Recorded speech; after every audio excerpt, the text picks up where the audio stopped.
Responsabilidade e unión. O presidente do Goberno dirixiuse a todo o país para anunciar que o Consello de Ministros declarará o estado de emerxencia. Os diferentes concellos están pendentes das decisións do Estado e da Xunta para aplicar nas súas vilas. No día de onte, a FEGAN reuniuse coa Consellería de Sanidade para coñecer as directrices a desenvolver nos seus municipios. No caso de Vilagarcía, extremarán as precaucións durante as dúas vindeiras semanas.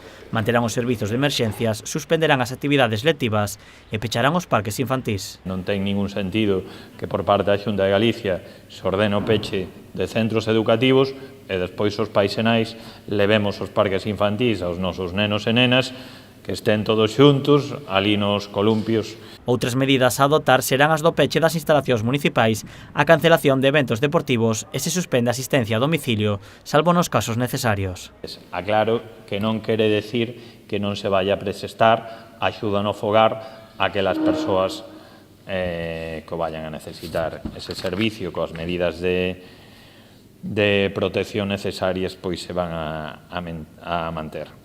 Tamén se suspenderá o mercado da vila, pero manterase o funcionamento da Praza de Abastos. Porque é un servicio de necesidades básicas, porque é un servicio de prestar ou mercar alimentos, así que se vai a manter coa recomendación ao público en xeral que traten de non aglomerarse e manter unha distancia entre les prudenciais.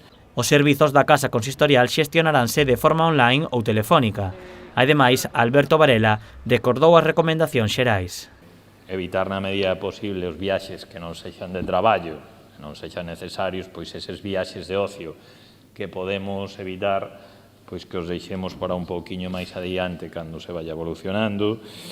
Aquelas persoas que inicien con síntomas respiratorios ou febre que permanezcan nos seus domicilios, que non acudan, se non é necesario, aos centros sanitarios, sempre que a situación clínica, por suposto, permita, para non colapsar pois, o noso sistema sanitario.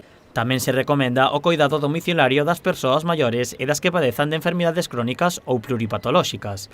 Para as persoas que teñan síntomas, a Consellería habilitou o número 900 400 116.